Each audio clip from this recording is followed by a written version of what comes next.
Hello friends, good morning to all of you.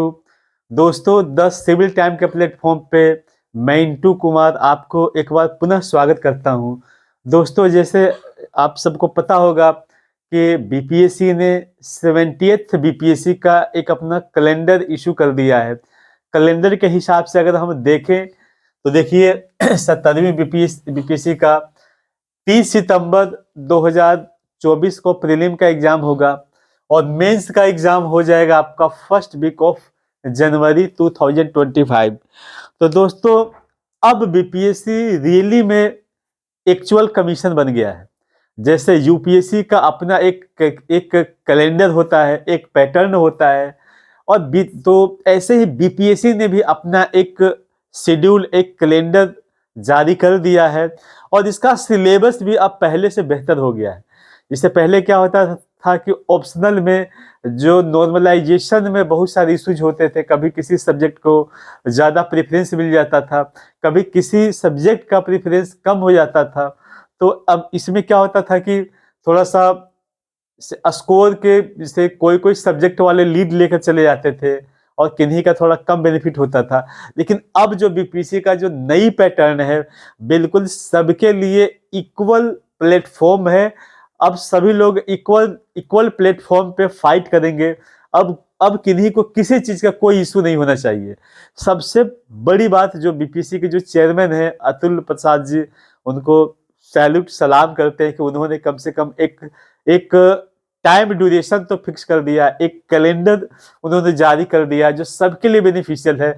अब कोई भी स्टूडेंट अपने प्रिपरेशन को एक एक सीरियस मोड में, एक टाइम ड्यूरेशन के साथ करें, ताकि उनके उनके पास कभी ये बोलने का ना रहे कि हाँ, अब मुझे ये समय नहीं मिला।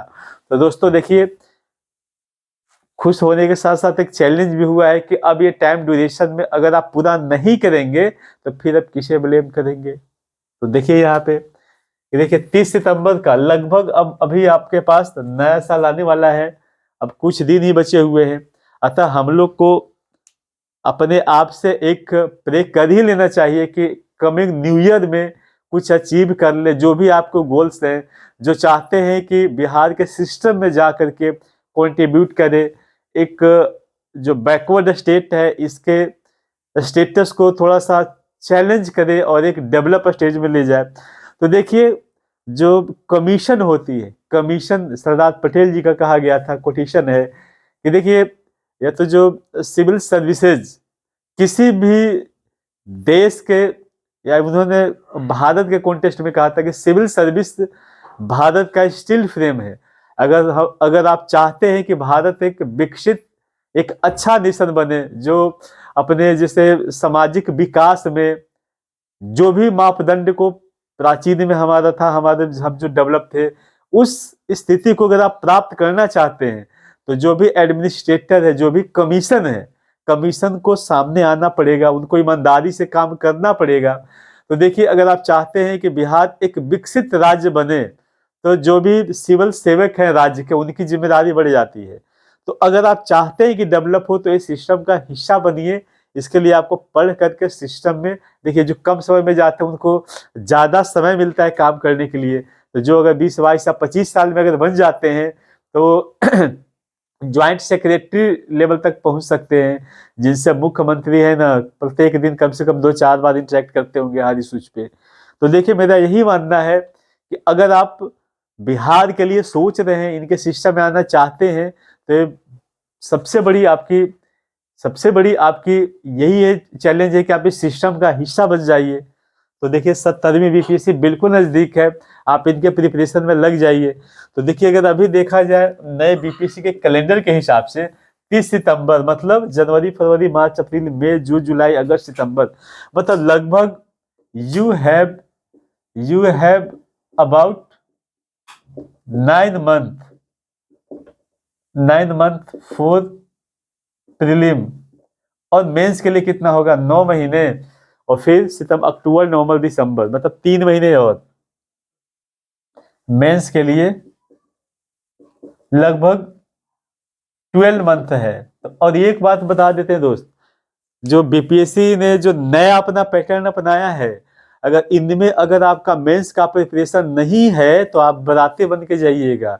अब आपको डिसाइड करना है कि आपको दूल्हा बनना है कि बाराती बनना है, समझ गए ना। तो आप फोकस हो जाइए, मेंस का प्रिपरेशन नहीं होगा तो बस बाराती बन के जाइएगा। ट्रांसपोर्ट का खर्च बढ़ाइएगा, राज्य सरकार का इनकम बढ़ाइएगा, समझ गए। जीडीपी में आपका कंट्रीब्यूशन होगा, आपको होना चाहिए था राज्य के सिस्टम में आकर के कंट्रीब्यूट करना, लेकिन आप क्या करेंगे, जीडीपी में कंट्रीब्यूट करेंगे, होटल रेस्टोरेंट में रुकेंगे, वहां पे 1000-2000 खर्च करके चले आएंगे। तो आप चाहते हैं कि दूल्हा बने तो उनके लिए आपको लगना पड़ेगा। मेंस का प्रिपरेशन करिए। अगर आपका मेंस का अगर आप 60% अगर आपका प्रिपरेशन नहीं है, that means you are not eligible for prelim exam. आप प्रीलिम में बैठने का कोई फायदा नहीं है, वही बाराती का हिस्सा बनिएगा।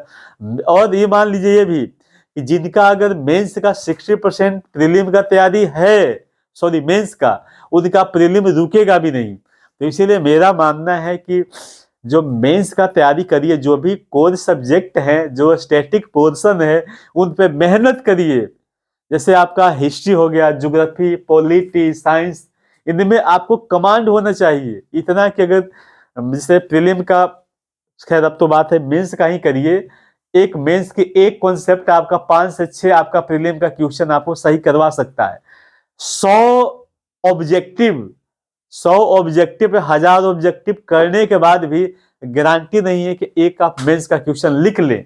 लेकिन अगर आप एक मेंस का क्वेश्चन लिख लेते बेहतर तरीके से, तो बिल्कुल विश्वास है कि आप 10 ऑब्जेक्टिव कर सकते हैं। तो समझिए मेरी बोलने का मतलब क्या है कि एक मेंस का क्वेश्चन पे अगर आपको कमांड हो तो आप 10 ऑब्जेक्टिव को कर सकते हैं। लेकिन हमारी पटना की खूबसूरती क्या है कि बस ये बच्चों को आसान टास्क देते हैं, उनको प्रीलिम का 5000 क्वेश्चन का 500 का प्रैक्टिस करवा दो, वो भी खुश, उनको भी बड़ा आसान हो जाएगा।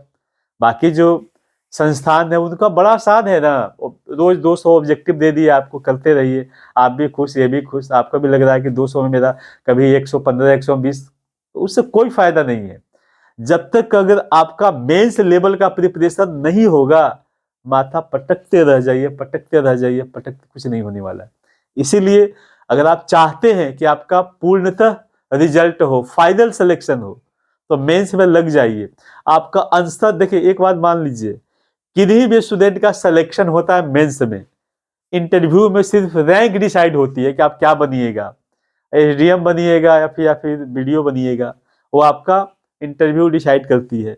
लेकिन मेंस में अगर आपका बेहतर नंबर है तो इंटरव्यू का क्या है यार, 120 नंबर का है, मिनिमम उनको 36-37 देना ही है, मतलब फेल तो करेंगे नहीं। लेकिन मेंस में अगर आपका अगर अच्छा है तो बाकी कोई नहीं रुकेंगे, समझ गए। तो इसीलिए जो आपको मेंस के लिए आपको 12 मंथ और प्रीलिम के लिए मिला आपको 9 मंथ, लेकिन ये 9 मंथ में से अगर 6 महीना फुल्ली आप मेंस के लिए लग जाएंगे तो प्रीलिम का आपका 60% कवर हो जाएगा। 60% कवर होने का मतलब आपका समझिए 80-90 क्वेश्चन हो गया। बाकी लास्ट का जो करंट अफेयर है, इस पे आप थोड़े मेहनत कर लेंगे। हम लोग प्लान कर रहे हैं कि आपको हर वीक में कम से कम 2 दिन करंट अफेयर मिले, और करंट अफेयर वो नहीं मिले बिल्कुल जो कमीशन अब खोजती है, वो करंट अफेयर चाहिए।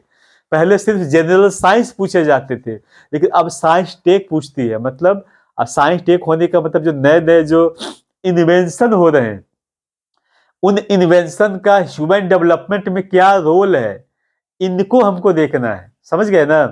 तो दोस्तों मेरा एक बात पुनः आपको सजेशन है कि आप पूरे जो टाइम शेड्यूल को एक बार देख लीजिए, आप अपने आप को मेंटली फिजिकली तैयार कर लीजिए और लग जाइए। हम लोग, हमारी जो संस्थान सिविल टाइम है, आपके लिए आज से पुनः हम लोग शुरू कर दिए हैं। आपको नए नए बात बताएंगे, क्या पैटर्न होना चाहिए ये बताएंगे। आप कनेक्ट रहिए, हम पे ट्रस्ट करिए, कनेक्ट रहिए। जो कमीशन की जो नीड है वो हम लोग मिलकर के पूरा करेंगे। ठीक है दोस्तों, जय हिंद, फिर मिलेंगे। ठीक है ना सर, ज्यादा लंबा नहीं ना।